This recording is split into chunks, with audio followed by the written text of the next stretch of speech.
नमस्कार दोस्तों, आप सभी का स्वागत है ग्रेसफुल इकोस चैनल में। आज हम बात करेंगे प्रार्थना करने का रहस्य जानिए श्री कृष्ण से। तो चलिए वीडियो शुरू करते हैं। भगवान को मंदिरों से ज्यादा मनुष्य के हृदय प्रिय होते हैं, क्योंकि मंदिरों में तो इंसान की मर्जी चलती है, लेकिन हृदय में भगवान का वास होता है। आगे मैं आपको एक छोटी लेकिन बहुत ही गहरी सीख देने वाली कहानी सुनाने जा रही हूँ। कहानी ऐसे व्यक्ति की है जिसकी जिंदगी में सब कुछ उल्टा पुल्टा हो रहा था। उसकी वेतन कम हो गई थी, उसने कर्जे ले रखे थे, उन्हें वो चुका नहीं पा रहा था और उसकी जिंदगी एक तरीके से पूरी तरह से तनाव से घिरी हुई थी। सबसे बड़ी बात तो यह थी कि वह भगवान पर यकीन नहीं करता था। पूजा पाठ में भी उसकी कभी आस्था नहीं रही। जब उसकी स्थिति और ज्यादा बिगड़ गई, तब उसने अपने दोस्तों से सलाह मांगनी शुरू कर दी। एक दोस्त ने उसे सलाह दिया, भाई तुम बुरा मत मानना, तुम भगवान पर यकीन नहीं करते हो, पर मेरी सलाह मानो और भगवान श्री कृष्ण की पूजा शुरू कर दो। इससे तुम्हारी जिंदगी में बदलाव आएगा, सकारात्मकता आएगी। उस व्यक्ति ने यह बात सुनकर पहले तो टाल दिया और सोचा कि इंसान का कर्म ही सब कुछ करता है, भगवान थोड़े ना कुछ कर सकते हैं। लेकिन घर जाकर वह अपने हालातों पर विचार करने लगा। उसे महसूस हुआ कि हर चीज उसके खिलाफ जा रही है। उसने सोचा, पूजा करने में क्या ही बुराई है, कोशिश करके देखता हूँ। अगले दिन वह बाजार गया और भगवान श्री कृष्ण की एक सुंदर मूर्ति खरीद कर ले आया। उसने मूर्ति को विधिवत स्थापित किया और पूजा शुरू कर दी। दिन बीतते गए, 1 महीने, 2 महीने, फिर 3 महीने, 6 महीने और आखिरकार 1 साल। वह मन से प्रार्थना करता रहा, लेकिन उसकी जिंदगी में कोई बदलाव नहीं आया। पूजा करते करते कभी कभी उसे गुस्सा भी आ जाता था, फिर भी अगले दिन थोड़ी नाराजगी के साथ ही सही फिर से वह पूजा करने बैठ जाता है। 2 साल तक यही सिलसिला चलता रहा, लेकिन उसके हालात नहीं बदले। अंततः वह एक और दोस्त के पास गया, जिसने उसे सलाह दी, तू श्री कृष्ण की पूजा छोड़ दे और काली माँ की पूजा शुरू कर दे, देख कैसे बदलाव आते हैं। इस सलाह को वह मानते हुए बाजार से काली माँ की मूर्ति खरीद लाया। भगवान श्री कृष्ण की मूर्ति को उसने अलमारी में रख दिया और काली माँ की पूजा करने लग गया। कई महीनों तक काली माँ की पूजा करने के बाद भी उसकी जिंदगी में कोई बदलाव नहीं आया। वह और भी परेशान हो गया। एक दिन उसके मन में ख्याल आया कि जब वह काली माँ को धूप बत्ती दिखाता है तो उसका धुआं ऊपर जाकर भगवान श्री कृष्ण की मूर्ति तक भी पहुँचता होगा। शायद उन्हें इससे दिक्कत हो रही होगी। उसने फिर सोचा और तय किया कि वह भगवान श्री कृष्ण की मूर्ति का मुंह कपड़े से ढक देगा, ताकि धुआं उन तक ना पहुंचे। उसने अपने बच्चे को आवाज दी, सीढ़ी और कपड़ा मंगवाया और भगवान श्री कृष्ण की मूर्ति के पास चढ़ा। जैसे वह मूर्ति का मुंह ढकने ही वाला था, अचानक भगवान श्री कृष्ण ने उसका हाथ पकड़ लिया। वह डर गया और चौंक कर बोला, भगवान आप प्रकट हो गए, इतने समय से पूजा कर रहा था, आप कभी नहीं आए, आज अचानक कैसे प्रकट हो गए। भगवान श्री कृष्ण मुस्कुराते हुए बोले, आज तुमने पहली बार यह माना है कि मैं हूँ। पहले तुम केवल मूर्ति की पूजा कर रहे थे, लेकिन आज तुम्हें यह महसूस हुआ कि मैं सच में हूँ और धुआं मुझे परेशान कर सकता है। जैसे ही तुम्हें मुझ पर विश्वास हुआ, मैंने तुम्हें दर्शन दे दिए। दोस्तों, यह छोटी सी कहानी एक बड़ा संदेश देती है। दोस्तों, जब तक हमारे अंदर सच्चा भाव और विश्वास नहीं जागता, तब तक भगवान हमारी प्रार्थनाओं का उत्तर नहीं देते। मूर्ति की पूजा से कुछ नहीं होगा जब तक हमारा दिल भगवान की सच्ची भक्ति से भरा न हो। इसलिए तो कहा गया है कि जागी रही भावना, जैसी प्रभु मूरत देखी, तिन तैसी भगवान आपके भाव से बंध जाते हैं। और जब आपकी भावना सच्ची होती है तो भगवान अवश्य ही आपकी मदद करते हैं। दोस्तों, जब भी जीवन में पांडवों जैसा संकट आएगा तो याद रखिए, आपके हिस्से में भगवान श्री कृष्ण जैसा सारथी भी अवश्य आएगा। एक बार की बात है, जंगल में एक संत अपनी कुटिया बनाकर रह रहे थे। वह कई सालों से तपस्या और आराधना में लीन थे। प्रभु के दर्शन की प्रतीक्षा कर रहे थे।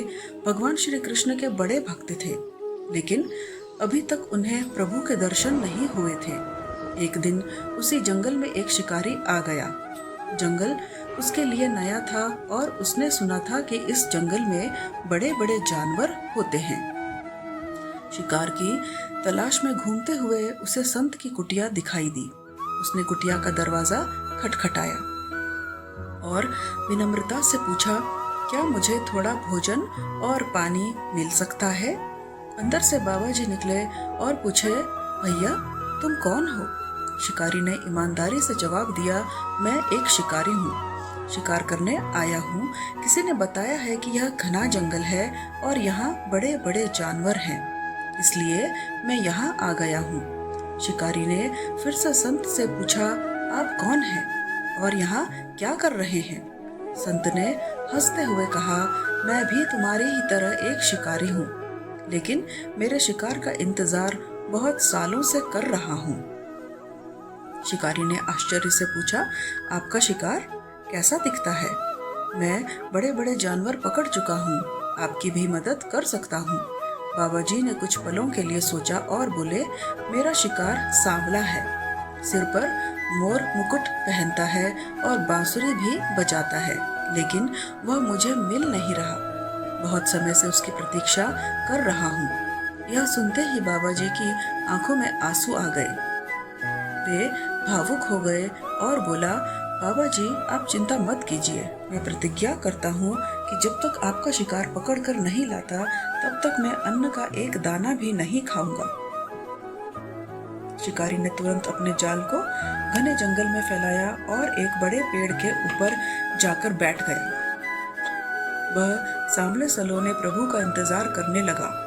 जैसे ही प्रभु आए उन्हें पकड़ने का मन बना लिया। दिन बीत गए लेकिन शिकार नहीं आया। 4 दिन तक भूखा प्यासा वो शिकारी बस इसी आस में बैठा रहा। चौथे दिन भगवान श्री कृष्ण स्वयं प्रकट हो गए, ठीक वैसे ही जैसे बाबा जी ने उनका वर्णन किया था। वह धीरे धीरे चलते हुए शिकारी के जाल में आ फंसे। जैसे ही शिकारी की नींद टूटी, उसने देखा कि उसका शिकार मिल गया है। वह खुशी से उछल पड़ा और जाल को कंधे पर रखकर तुरंत बाबा जी की कुटिया की ओर दौड़ पड़ा। बाबा जी का दरवाजा खटखटाते हुए बोला, बाबा जी आपका शिकार मिल गया है। बाबा जी ने दरवाजा खोला और जैसे ही बाहर निकले, उन्होंने साक्षात भगवान श्री कृष्ण को अपने सामने खड़ा पाया।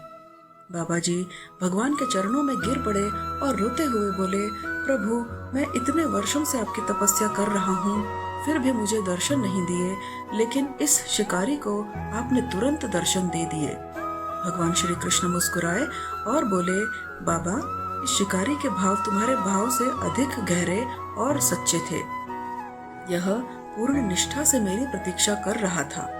जब तुम तपस्या करते थे तो तुम्हारा मन भटक जाता था, पर यह शिकारी पिछले 4 दिनों से बस मेरी ही प्रतीक्षा कर रहा था। बिना किसी की और विचार के किसी की भक्ति ने मुझे प्रसन्न कर दिया। बाबा जी ने हाथ जोड़कर भगवान का धन्यवाद किया और उनकी माया को नमन किया। दोस्तों, यह कहानी भले ही छोटी लगे पर इसका सार बहुत बड़ा है। पहली बात, अगर आपके दिल में संपूर्ण भक्ति और भाव है तो प्रभु आपको अवश्य दर्शन देंगे। और दूसरी बात, अगर हम अपनी रोजमर्रा की जिंदगी की बात करें तो जब आप किसी चीज को पूरे मन से चाहते हैं और आपका ध्यान उस पर केंद्रित रहता है तो वह चीज आपको अवश्य ही मिल जाएगी। याद रखिए, मेहनत और ईश्वर का आशीर्वाद जब साथ होते हैं तो कोई भी लक्ष्य असंभव नहीं होता। दोस्तों, कभी कभी हमारे जीवन में ऐसे पल आते हैं जब हमें ऐसा लगता है कि इस दुनिया में अच्छाई का कोई मूल ही नहीं बचा। हम कितना भी कोशिश करें, अपने आसपास के लोगों के साथ अच्छा व्यवहार करें, लेकिन फिर भी ऐसा महसूस होता है कि लोग हमारे साथ अच्छा नहीं करते। एक सवाल हर किसी के मन में आता है, जब हम दूसरों के साथ भलाई करते हैं तो हमें ही क्यों दुख मिला है, और जो लोग दूसरों के साथ बुरा करते हैं वह क्यों मजे में रहते हैं, खुश रहते हैं। ऐसा लगता है जैसे अच्छाई का जमाना ही खत्म हो गया है।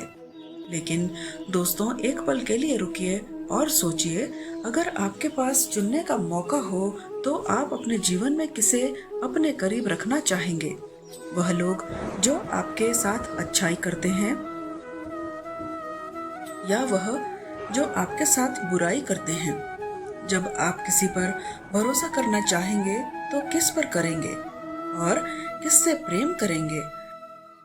जवाब तो साफ है।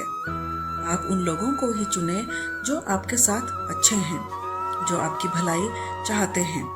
यह सच है कि हर व्यक्ति अपनी जिंदगी में अच्छे लोगों की तलाश करता है, मगर कभी-कभी हमें यह भी लगता है इस दुनिया में सब उल्टा चल रहा है।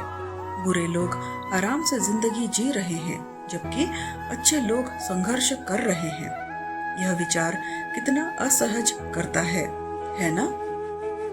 एक कहानी सुनाती हूँ दोस्तों, जो शायद आपको यह समझने में मदद करेगी कि जो चीजें हमें गलत दिखती हैं, उनके पीछे भी कोई गहरा कारण हो सकता है। बहुत समय पहले की बात है, एक बूढ़ी औरत थी जिसकी 3 बेटियां थीं। वह औरत बहुत गरीबी और मुश्किलों से गुजरते हुए अपनी बेटियों का पालन पोषण कर रही थी। एक बार नारद मुनि धरती पर आए। उन्होंने देखा कि यह बूढ़ी औरत कैसे दिन रात मेहनत करके अपनी बेटियों की देखभाल कर रही है। नारद मुनि को उस औरत पर गर्व भी हुआ और दुख भी। वह सोच रहे थे कि इस वृद्धावस्था में भी यह महिला इतना संघर्ष कैसे कर रही है और इसके जीवन में इतनी परेशानियां हैं। कुछ समय बाद नारद मुनि फिर से उस जगह से गुजरे, लेकिन इस बार उन्होंने देखा कि वह बूढ़ी औरत अब इस दुनिया में नहीं रही। उसकी 3 बेटियां अनाथ हो चुकी थीं। यह देखकर नारद मुनि को बहुत दुख हुआ। उन्हें भगवान पर गुस्सा आ गया और वह सीधे भगवान के पास पहुंचे।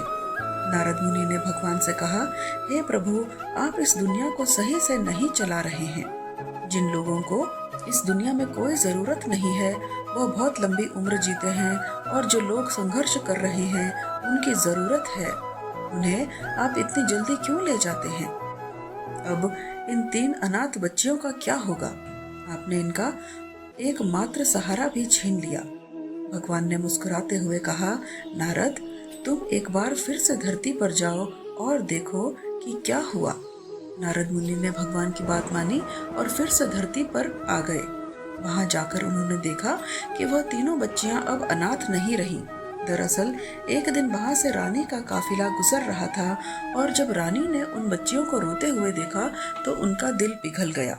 उसने उन 3 बच्चियों को गोद ले लिया और अब वे राजकुमारियां बन चुकी हैं। यह देखकर नारद मुनि को समझ में आ गया कि भगवान ने जो किया है उसके पीछे एक बड़ी योजना थी। जो हमें गलत लग रहा था, दरअसल उन बच्चियों के लिए बेहतर भविष्य की ओर एक कदम था। दोस्तों, इस कहानी से हमें एक बहुत बड़ा सबक मिलता है। कई बार जो चीजें हमें हमारे जीवन में गलत लगती हैं, उनके पीछे भी कोई न कोई कारण होता है। हमें लगता है कि हमारे साथ ही ऐसा क्यों हो रहा है, लेकिन क्या पता भगवान ने हमारे लिए कुछ और बेहतर सोच रखा हो। एक और कहानी सुनिए। एक दिन एक भक्त भगवान के मंदिर में गया। उसने भगवान से कहा, भगवान, आप तो दिन रात यही मंदिर में खड़े रहते हैं, थक जाते होंगे। आज आप थोड़ा आराम कर लीजिए ना, मैं आपकी जगह खड़ा हो जाता हूँ। भगवान ने उनकी बात मान ली और कहा, ठीक है, तुम मेरी जगह खड़े हो जाओ, लेकिन एक बात याद रखना, जो भी यहाँ अपनी शिकायत लेकर आए ना, तुम बीच में कुछ मत बोलना, जो भी हो चुप रहना। भक्त ने कहा, ठीक है भगवान, मैं कुछ नहीं कहूँगा। थोड़ी देर बाद एक व्यापारी मंदिर में आया। उसने भगवान के सामने सिर झुकाकर प्रार्थना की और गलती से उसका पर्स वहीं गिर गया। भक्त ने सोचा कि उसे आवाज लगाकर उसका पर्स लौटा दूं, लेकिन फिर उसे भगवान की बात याद आ गई। उसने कुछ नहीं कहा। कुछ देर बाद एक गरीब व्यक्ति मंदिर में आया। उसने देखा कि वहाँ एक पर्स पड़ा है। उसने वह पर्स उठा लिया और चला गया। भगवान ने फिर भी कुछ नहीं कहा। थोड़ी देर बाद एक नाविक आया। उसने भगवान से आशीर्वाद मांगा कि उसकी यात्रा सफल हो। तभी वह व्यापारी वापस आया और उसने देखा कि उसका पर्स गायब है। उसने आरोप लगाया कि नाविक ने उसका पर्स चुरा लिया है। पुलिस नाविक को पकड़ने लगी और तब भक्त से रहा नहीं गया। उसने सच्चाई बता दी कि पर्स नाविक ने नहीं बल्कि उस गरीब आदमी ने उठाया था। शाम को जब भगवान लौटे तो भक्त ने गर्व से कहा, भगवान, मैंने आज सब कुछ ठीक कर दिया है, मैंने न्याय किया है। भगवान ने हंसते हुए कहा, अरे तूने तो सब कुछ उल्टा कर दिया। उस व्यापारी का पर्स हो जाता तो उसे कोई फर्क नहीं पड़ता, क्योंकि वह गलत धंधे करता था। लेकिन वह गरीब व्यक्ति जो कुछ भी नहीं जुटा पा रहा था, उसे अगर वह पर्स मिल जाता तो उसकी भूख मिट जाती। और उस नाविक को तूने बचा लिया, लेकिन उसे बचाना नहीं था, क्योंकि उसकी यात्रा में तूफान आने वाला था और उसकी मौत हो जाती। इस कहानी से हमें यह सीखने को मिलता है कि हमें हर परिस्थिति को अपनी सीमित समझ से नहीं देखना चाहिए। जो हमें गलत लगता है उसके पीछे भी भगवान की एक योजना होती है, जिसका हमें अंदाजा नहीं होता। दोस्तों, एक और छोटी सी कहानी सुनाती हूँ। एक बार एक पति पत्नी नाव में सवार होकर नदी पार कर रहे थे। अचानक नदी में भयंकर तूफान आ गया। पत्नी घबरा कर बोली, नाव डूबने वाली है, कुछ करो। पति ने शांत रहकर अपनी तलवार उठाई और पत्नी के गर्दन पर रख दी। पत्नी मुस्कुराते हुए बोली, तुम मुझसे इतना प्यार करते हो, मुझे तुमसे डर नहीं लगता। मुझे यकीन है कि तुम मुझे कभी भी नुकसान नहीं पहुंचाओगे। पति ने हंसते हुए कहा, जैसे तुम्हें मुझ पर भरोसा है कि मैं तुम्हारे साथ बुरा नहीं कर सकता, वैसे ही मुझे भगवान पर भरोसा है कि वह मेरे साथ बुरा नहीं करेंगे। चाहे हालात जैसे भी हों, भगवान हमें मुश्किल से बाहर निकाल ही लेंगे। दोस्तों, यही भरोसा हमें अपने जीवन में रखना चाहिए। चाहे परिस्थितियां कितनी भी खराब क्यों न हो, भगवान हमारे लिए हमेशा कुछ अच्छा ही सोच रहे होते हैं। हमें सिर्फ उनके ऊपर विश्वास रखना होता है और अपनी जिंदगी में धैर्य रखना है। कहते हैं, बात यह नहीं होती कि आपके जीवन में सुख है या दुख, असली बात तो यह है कि आपके दिल में शांति और सुकून है या नहीं। अगर आप धर्म के मार्ग पर हैं, सत्य के मार्ग पर हैं, तो आपके दिल में शांति और संतोष हमेशा बना रहेगा, चाहे दुनिया कैसी भी हो। तो जब भी जीवन में कठिनाइयां आए तो दोस्तों घबराइए मत। याद रखिए, भगवान हमारे लिए कुछ बेहतर सोच रहे हैं। हमें बस धैर्य और विश्वास बनाए रखना है, क्योंकि हर अंधेरी रात के बाद एक सुनहरा सवेरा होता है। दोस्तों, महाभारत के महान योद्धा अभिमन्यु से हमने जो सबसे महत्वपूर्ण सीख पाई है वह यह है कि कठिनाइयों का सामना हिम्मत और साहस के साथ किया जाना चाहिए। हम जीवन में कितनी भी चुनौतियों से घिरे हों, हिम्मत से हारने की अनुमति है, लेकिन हिम्मत को हारने देना कभी भी सही नहीं है। अभिमन्यु के बारे में हम सभी ने सुना है कि उनकी वीरता, रण कौशल और नीरता की कहानियां जब आज भी हमें प्रेरित करती हैं। अभिमन्यु की लड़ाई महाभारत के युद्ध में एक ऐसी घटना थी जिसने पूरे युद्ध के परिणाम को प्रभावित किया। छल और धोखे का सहारा लेकर कौरवों ने उस महान योद्धा का वध किया, क्योंकि उन्हें डर था कि यदि अभिमन्यु को रोका नहीं गया तो उनके हारने का समय करीब था। तो आज हम इसी बहादुर योद्धा की कहानी से हम सीखेंगे कि जीवन में कैसे परिस्थितियों का सामना करना चाहिए और अभिमन्यु से कौन सी 5 महत्वपूर्ण सीखें हमें मिलती हैं। महाभारत के महान धनुर्धर अर्जुन और भगवान श्री कृष्ण की बहन सुभद्रा के पुत्र थे। जिस तरह से अर्जुन अपने धनुर्विद्या में निपुण थे, उसी प्रकार अभिमन्यु ने भी अपने पिता से यह कला सीखी थी। एक योद्धा बनने की उनकी यात्रा बहुत छोटी उम्र से ही शुरू हो गई थी और मात्र 16 साल की उम्र में उन्होंने ऐसे युद्ध कौशल हासिल कर लिए थे जिनके कारण वह महाभारत के युद्ध में महत्वपूर्ण भूमिका निभाने में सक्षम थे। पहली कथा के अनुसार जब अभिमन्यु अपनी मां सुभद्रा के गर्भ में थे, तब अर्जुन सुभद्रा को चक्रव्यूह तोड़ने की विधि सिखा रहे थे। गर्भ में पल रहे अभिमन्यु ने वह सारा ज्ञान सुना, लेकिन कहानी में एक मोड़ तब आया जब सुभद्रा को नींद आ गई। और अर्जुन ने चक्रव्यूह से बाहर निकलने की विधि नहीं सिखाई। इस अधूरे ज्ञान के कारण अभिमन्यु को सिर्फ चक्रव्यूह के अंदर जाने की विधि पता थी, लेकिन बाहर निकलने का तरीका उन्हें मालूम नहीं था। इसी कारण वो उस रणभूमि में फंस गए जहां से वह बाहर निकल ही नहीं पाए। दूसरी कथा यह है कि भगवान श्री कृष्ण और अर्जुन और रणकला पर चर्चा करते थे। अर्जुन अपनी पत्नी सुभद्रा के साथ चक्रव्यूह की योजना पर बात कर रहे थे और गर्भ में पल रहे अभिमन्यु ने भी इसे सुना। तभी भगवान श्री कृष्ण वहां आए और अर्जुन को अपने साथ ले गए, जिससे यह चर्चा का वो हिस्सा अधूरा रह गया जिसमें चक्रव्यूह से बाहर निकलने का तरीका बताया जाना था। लोक कथाओं के अनुसार कहा जाता है कि भगवान श्री कृष्ण ने यह जानबूझकर किया था, क्योंकि अभिमन्यु चंद्रदेव के पुत्र थे और उन्हें यह वरदान मिला था कि उनका पुत्र 16 वर्ष की आयु में पृथ्वी से वापस बुला लिया जाएगा। यह कथा भी अभिमन्यु के जीवन और मृत्यु से जुड़ी हुई है। एक प्रमुख कहानी है। अब आइए अभिमन्यु की जिंदगी से मिलने वाली 5 महत्वपूर्ण सीखों पर ध्यान देते हैं, जो हमारे जीवन में भी बहुत काम आ सकती है। पहली सीख, निडरता और साहस। अभिमन्यु की सबसे बड़ी और महत्वपूर्ण सीख हमें यह सिखाती है कि जीवन में हमें कभी डरना नहीं चाहिए। चाहे हालात कितने भी मुश्किल क्यों न हो, निडरता से सामना करने पर ही हम असल जीत हासिल कर सकते हैं। अभिमन्यु का जीवन और उनकी वीरता इस बात का साक्षात उदाहरण है। जब महाभारत का युद्ध शुरू हुआ और अर्जुन को रणभूमि के दूसरे छोर पर भेजा गया, तब कौरवों ने चक्रव्यूह की रचना की। चक्रव्यूह तोड़ने का ज्ञान केवल अर्जुन के पास था, लेकिन वो उस समय उपस्थित नहीं थे। युधिष्ठिर और अन्य पांडव चिंता में थे, क्योंकि उन्हें नहीं पता था कि अब क्या किया जाए।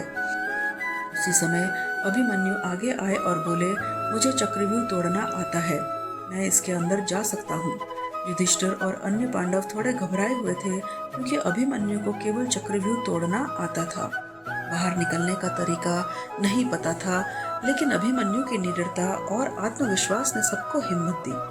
उन्होंने बिना किसी डर के यह जिम्मेदारी ली और रणभूमि में कौरवों का सामना किया। उनकी निडरता हमें यह सिखाती है कि हमें भी अपनी जिंदगी में आने वाली हर चुनौती का सामना निडर होकर करना चाहिए। दूसरी सीख, काम को अधूरा ना छोड़ें। अभिमन्यु से दूसरी महत्वपूर्ण सीख यह है कि हमें अपने काम को कभी भी अधूरा नहीं छोड़ना चाहिए। अभिमन्यु ने रणभूमि में अपनी आखिरी पल तक लड़ाई लड़ी। उन्होंने अपने हिस्से का काम पूरा किया, चाहे उसमें कितना भी जोखिम क्यों न हो।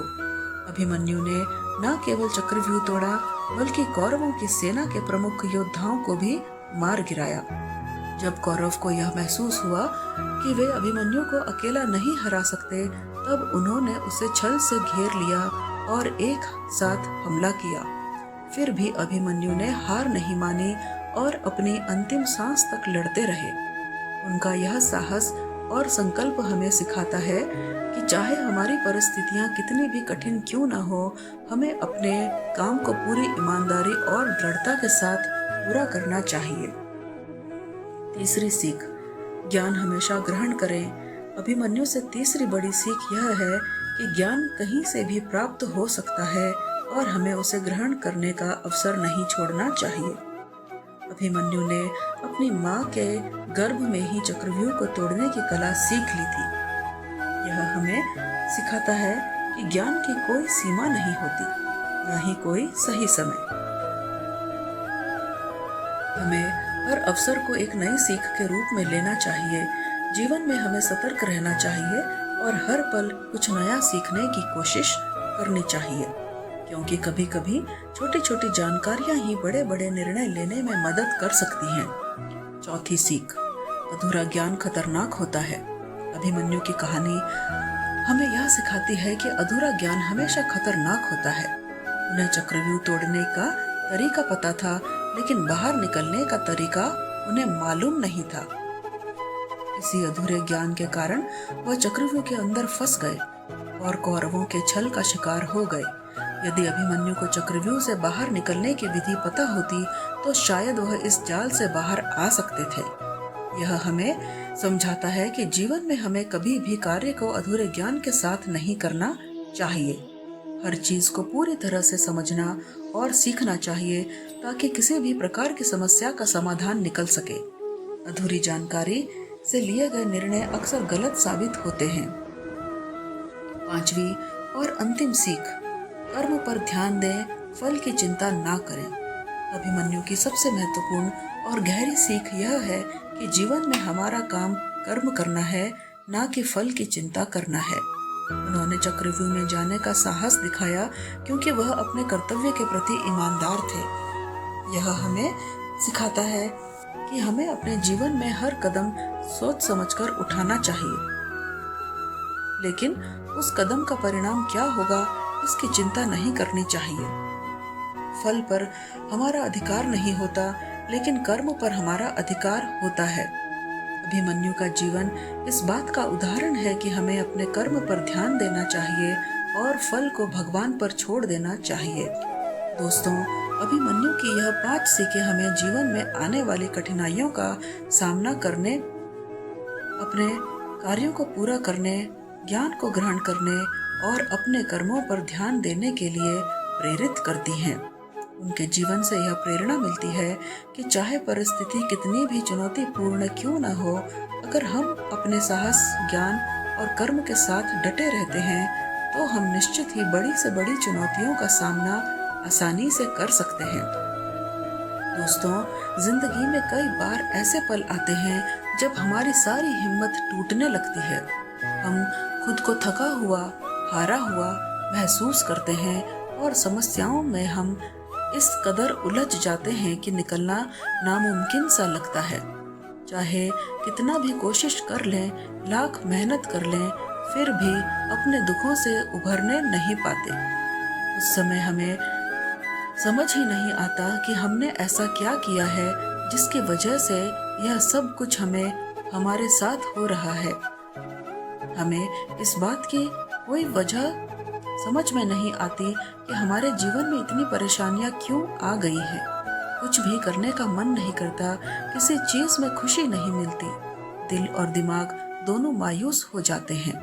ऐसा लगता है कि कोई आए और हमारी इस तकलीफ को खत्म कर दे, कोई हमारी उलझनों से हमें बाहर निकाल दे। कहते हैं ना दोस्तों, जब हमें बाहर का कोई रास्ता नहीं दिखता तब चारों ओर अंधेरा ही अंधेरा लगता है। तो हमें अपनी नजरें अंदर की ओर मोड़नी चाहिए, अपने भीतर झांकें, अपने दिल के गहराइयों में जाएं और दिल से परमात्मा को पुकारें। अपने आप को समझें, खुद से जुड़ें और दिल से प्रार्थना करें। दोस्तों, जो प्रार्थना दिल से की जाती है उसकी गूंज बहुत दूर तक जाती है, भले ही हम इसे माने या ना माने। प्रार्थनाओं ने चमत्कार किए हैं। एक किस्सा सुनाती हूँ। एक बेटा बीमार माँ के लिए दवाई लेने दुकान पर गया। उसकी माँ की हालत बहुत खराब थी, इसलिए वो जल्दी जल्दी दवाई लेना चाहता था, लेकिन दुकान वाला अपने दोस्तों के साथ बैठा हुआ था, शतरंज खेल रहा था। वो खेल में इतना डूबा हुआ था कि जब लड़के ने दवाई मांगी तो उसे गुस्सा आ गया और बिना सोचे समझे उसने जो दवाई हाथ में आई उसे दे दी। कुछ समय बाद जब खेल खत्म हुआ तो उस दवाई वाले को एहसास हुआ कि उसने गलत दवाई दे दी है। वो डर से कांपने लगा क्योंकि वो दवाई जानलेवा हो सकती थी। अब उसकी चिंता इतनी बढ़ गई कि उसने अपने सारे काम छोड़ दिए और सीधे परमात्मा से प्रार्थना करने बैठ गया। उसने दिल से भगवान से गुहार लगाई कि किसी भी तरह वह दवाई उस लड़की की माँ तक ना पहुँचे। दोस्तों, उसकी सच्ची प्रार्थना का असर यह हुआ कि जब वह लड़का अपने घर पहुंचने वाला था तो सीढ़ी पर पैर रखते ही उसके हाथों से दवाई की बोतल गिरकर टूट गई। जब लड़का फिर से दुकान पर आया और नई दवाई मांगी तो दवाई वाला हक्का बक्का रह गया। उसने सही दवाई दी और पैसे लेने से इनकार कर दिया। उसने कहा, यह दवाई अपनी माँ को दे दो, वह ठीक हो जाएंगी। दोस्तों, यह घटना साबित करती है कि जब हम दिल से प्रार्थना करते हैं तो परमात्मा हमारी बात अवश्य ही सुनते हैं और हमारी मदद करते हैं। जब इंसान की ताकत जवाब दे जाती है तब जाकर प्रार्थना ही काम आती है। दोस्तों, इस दुनिया में अनगिनत लोग हैं जिन्होंने दुआओं और प्रार्थनाओं का चमत्कार देखा है। उन्होंने पाया है कि जब उनकी खुद की कोशिशें नाकाम होती हैं, उनकी प्रार्थनाओं ने उनके लिए नए रास्ते खोल दिए हैं। दुनिया में दोस्ती और रिश्ते दोनों जरूरी हैं, लेकिन बुरा वक्त हमें अकेले रहने की कला भी सिखा देता है। भरोसा किसी की सच्चाई पर शुरू होता है और उसी सच्चाई से खत्म भी हो जाता है। थोड़ा वक्त पर भी भरोसा कीजिए, यह सही समय पर चेहरों को बेनकाब कर देता है। आज की वीडियो बस यहाँ तक ही। मैं उम्मीद करती हूँ कि आपने इस वीडियो से बहुत कुछ सीखा होगा। अगर आपने इस वीडियो से कुछ सीखा हो तो कमेंट में जय श्री कृष्णा अवश्य लिखें। मिलते हैं अगले ज्ञानवर्धक वीडियो में। तब तक अपना ध्यान रखिएगा, स्वस्थ रहें, मस्त रहें, हमेशा मुस्कुराते रहें। जय श्री कृष्णा। राधे राधे।